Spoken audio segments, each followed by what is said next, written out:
आज हम पढ़ेंगे क्या प्राइवेट कंपनी।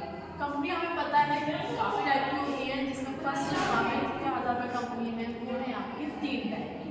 पहली है आपकी पब्लिक कंपनी, सेकंड है आपकी प्राइवेट कंपनी और थर्ड आपकी है ओपीसी कंपनी।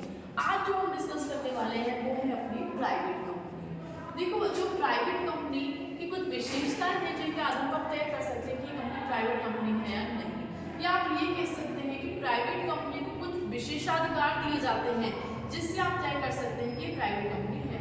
ठीक है, अगर बात करो प्राइवेट कंपनी की, तो प्राइवेट कंपनी में पहली विशेषता है आपकी अंश अंतरण पर प्रतिबंध। अंश अंतरण से यहाँ पे क्या मतलब है? Share transfer. देखो, पब्लिक कंपनी में आप इजीली शेयर ट्रांसफर कर सकते हो, बट प्राइवेट कंपनी में शेयर ट्रांसफर पर प्रतिबंध है। पर इसका मतलब ये नहीं है कि प्राइवेट कंपनी में शेयर ट्रांसफर नहीं कर सकते हैं। इसका मतलब ये है आर्टिकल्स में या फिर मेमोरेंडम जो एसोसिएशन बनाया जाता है उसमें तय होता है कि वो किस संख्या तक क्या कर सकते हैं, शेयर ट्रांसफर कर सकते हैं या नहीं कर सकते हैं। कहने का मतलब है जैसे पब्लिक कंपनी में आप इजीली क्या कर सकते हो, शेयर ट्रांसफर कर सकते हो, ऐसे आप प्राइवेट कंपनी में इजीली शेयर ट्रांसफर नहीं कर सकते हैं। ठीक है, सेकंड है सदस्यों की संख्या पर प्रतिबंध, मतलब नंबर ऑफ मेंबर पे भी कहीं ना कहीं क्या है, प्रतिबंध है।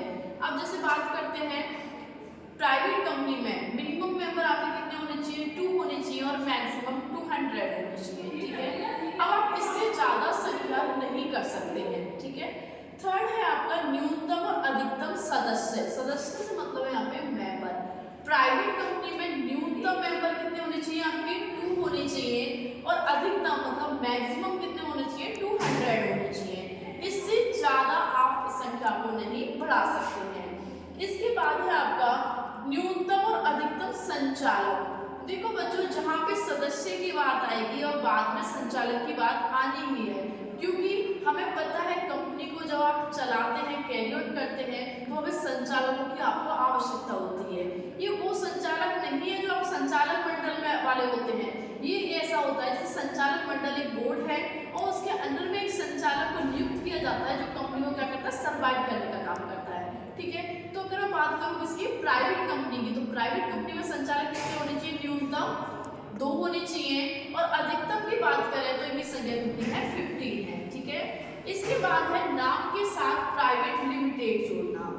प्राइवेट कंपनी की सबसे बड़ी जो खासियत है वो ये है, ये इनको अपने नाम के जो पीछे प्राइवेट लिमिटेड जोड़ना क्या है, कंपलसरी है। अगर कंपनी प्राइवेट लिमिटेड नहीं जोड़ती है तो आप डिसाइड ही नहीं कर पाएंगे ये किस टाइप की कंपनी है, क्योंकि हमें पता है कंपनियां बहुत सारे टाइप की होती हैं। जैसे मान के चलो पब्लिक कंपनी है तो उसे अपने नाम के पीछे क्या जोड़ना है, लिमिटेड जोड़ना है। मैं बात करती हूँ किसकी, प्राइवेट कंपनी की, उसको अपने नाम के पीछे क्या जोड़ना है, प्राइवेट लिमिटेड जोड़ना है। और अगर बात करूँ इसकी ओपीसी कंपनी की, तो इनको अपने नाम के पीछे क्या जोड़ना होता है, ओपीसी लिमिटेड जोड़ना होता है, जिससे सामने वाले को पता तो चले कंपनी कौन से टाइप की है, मींस ये पब्लिक है, प्राइवेट है या ओपीसी है। ठीक है, इसके बाद है क्रय विवरण नहीं। क्रय विवरण का मतलब क्या है, इसको बोलते हैं प्रोस्पेक्टस। पब्लिक कंपनी में प्रोस्पेक्टस इजीली जारी होता है, क्योंकि यहाँ पे पब्लिक कंपनी क्या करती है, जनता को आमंत्रित करती है कि आप प्रतिभूति क्या कीजिए, क्रय विक्रय कीजिए। ठीक है, बट मैं बात करती हूँ इसकी प्राइवेट कंपनी की। प्राइवेट कंपनी में प्रोस्पेक्टस जारी नहीं किया जाता है, क्योंकि यहाँ पे जनता को आमंत्रित प्राइवेट कंपनी कभी नहीं कर सकती है। इसके बाद है अंतर नियम। अंतर नियम से मतलब इसको बोलते हैं आर्टिकल्स। हमें पता है 2 टाइप के क्या होते हैं, जो मूल जो प्रमाण पत्र होते हैं या फिर मूल जो डॉक्यूमेंट्स होते हैं वो 2 ही होते हैं कंपनी में। फर्स्ट होता है आपका पार्षद सीमा नियम और सेकंड होता है पार्षद अंतर नियम। ठीक है, अंतर नियम को अपन आर्टिकल्स बोलते हैं। ठीक है, आर्टिकल्स जो होते हैं वो कंपनी खुद बनाती है अपने, कि कंपनी का क्या दायरा रहेगा, इंटरनली जो वर्क होगा वो क्या होता है, आपके आर्टिकल्स होते हैं। अगर आर्टिकल्स में कुछ ऐसी विशेषताएं हैं, मतलब उसके अकॉर्डिंग काम किया जा सकता है। कहने का मतलब है कि सीमा नियम और अंतर नियम के आधार पर ही कंपनी क्या होती है, संचालित होती है। उसमें जितने भी वर्ग हैं वो सीमा नियम और अंतर नियम के द्वारा ही समझाए जाते हैं। अगर मैं बात करती हूँ इसकी सीमा नियम की, सीमा नियम को बोला जाता है कंपनी का क्या होता है, संविधान होता है, कॉन्स्टिट्यूशन होता है। क्यों कहा है ऐसा, क्योंकि सीमा नियम में कंपनी के दायरे को कहीं ना कहीं लिमिटेड कर दिया जाता है। कहने का आप उससे ज़्यादा काम नहीं कर सकते। मीन सीमा नियम में जो भी रूल्स रेगुलेशन बने हुए हैं आपको वहीं तक काम करना है। आपको कितने इन्वेस्टर्स को इनवाइट करना है, कैसे करना है, सारा कुछ तय कौन करता है? आपका सीमा नियम तय करता है। सेकेंड है आपका इसमें आर्टिकल्स मतलब अंतर नियम। अंतर नियम क्या होते हैं? जो इंटरनली जितने भी वर्क होंगे उनको डिसाइड करने का काम कौन करेगा? आपके अंतर नियम करेंगे।